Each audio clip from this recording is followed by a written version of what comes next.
भूतिया हवेली की कहानी। रात का समय था। घना जंगल चारों तरफ फैला हुआ था।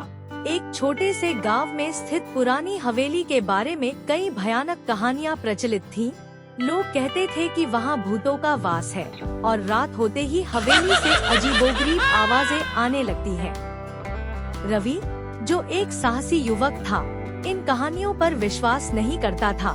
उसने तय किया कि वह इस हवेली के रहस्य का पर्दाफाश करेगा।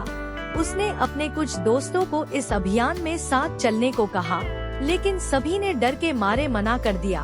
अंततः रवि अकेले ही हवेली की ओर चल पड़ा। हवेली के पास पहुंचते ही उसे ठंडी हवा का झोंका महसूस हुआ। दरवाजा खटखटाने पर वह खुद ब खुद खुल गया। अंदर कदम रखते ही रवि को ऐसा लगा जैसे कोई उसकी निगरानी कर रहा हो।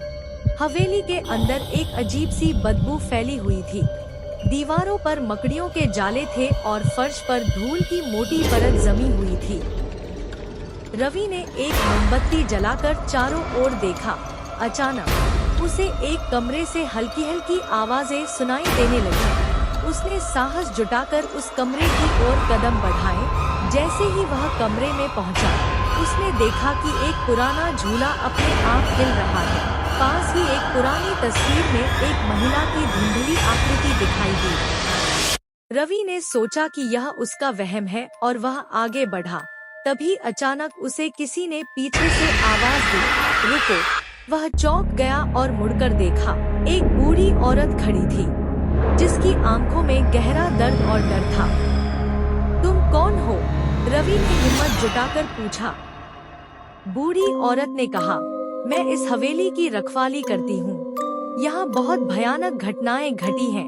कई साल पहले इस हवेली के मालिक ने अपनी पत्नी और बच्चों को बेरहमी से मार डाला और खुद फांसी लगा ली।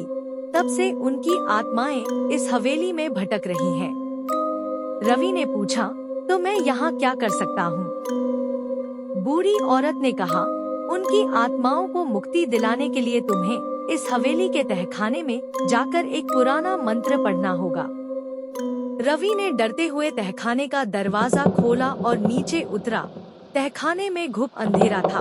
उसने मोमबत्ती की रोशनी में एक पुरानी किताब देखी। किताब खोलते ही हवा का तेज झोंका आया और मोमबत्ती बुझ गई।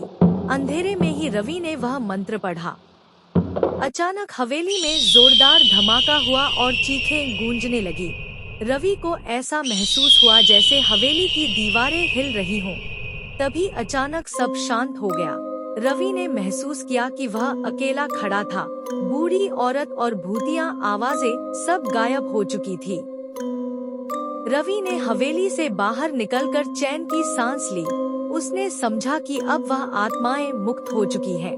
लेकिन उस रात के बाद से रवि कभी भी उस हवेली के पास नहीं गया और गांव के लोगों ने भी उसे हमेशा के लिए छोड़ दिया।